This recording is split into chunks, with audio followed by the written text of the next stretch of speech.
Hello बच्चों, चलिए प्रश्न को पढ़ते इसमें कहा जा रहा है एक प्रकाश वैद्युत पदार्थ का कार्य फलन जो है वो 3.3 इलेक्ट्रॉन वोल्ट है, तो उसकी दहली आवृत्ति कितनी होगी ये हमें बताना है। चार विकल्प दिए गए, सही विकल्प का चयन करना है। तो चलिए बच्चों इस प्रश्न की मूल अवधारणा को हम देख लेते हैं। तो बच्चों इसमें समझ लेते हैं प्रकाश वैद्युत पदार्थ क्या होता है बच्चों।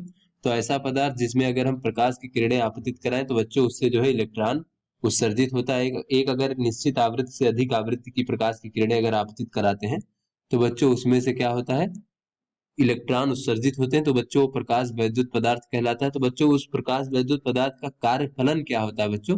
तो कार्यफलन का अर्थ ये होता है कि उस प्रकाश वैद्युत पदार्थ की सतह से इलेक्ट्रॉन उत्सर्जित कराने के लिए आवश्यक न्यूनतम ऊर्जा जो है बच्चों वाह ऊर्जा, उसका मान कार्यफलन होता है। इसका मान होता है बच्चों, इसे हम फाई नॉट से प्रदर्शित करते हैं, ये होता है एच न्यू नॉट। जहां पे बच्चों ये न्यू नॉट क्या है बच्चों, न्यू नॉट जो है उस पदार्थ की देहली आवृत्ति है बच्चों। देहली आवृत्ति का मान, देहली आवृत्ति का अर्थ ये है कि प्रकाश की आवश्यक न्यूनतम आवृत्ति जिससे कि वो इलेक्ट्रॉन उत्सर्जित करा सके बच्चों सतह से। और बच्चों ये एच क्या है, ये हमारा प्लांक नियतांक, इसका मान होता है 6.6 गुणे 10 की घात -34 जूल सेकेंड। तो चलिए बच्चों अपने प्रश्न को हल करते हैं। तो यहाँ पर बच्चों हमसे कार्य फलन का मान दिया गया, यानी फाई नॉट का मान दिया गया है 3.3 इलेक्ट्रॉन वोल्ट। तो इसे बच्चों अगर हम जूल में परिवर्तित करें तो गुणे 1.6 गुणे 10 की घात ऋण 19 जूल हो जाएगा बच्चों।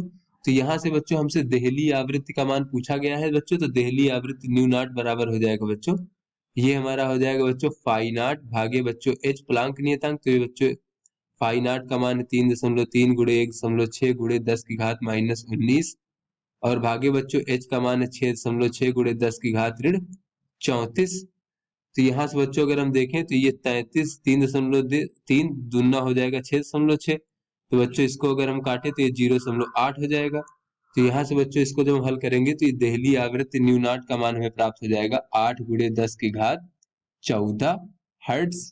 तो चलिए बच्चों अपने विकल्पों को देखते हैं। तो बच्चों ये जो हमारा ए विकल्प है ये हमारा सही विकल्प है। तो आशा करते हैं आपको समझ में आ गया होगा। धन्यवाद।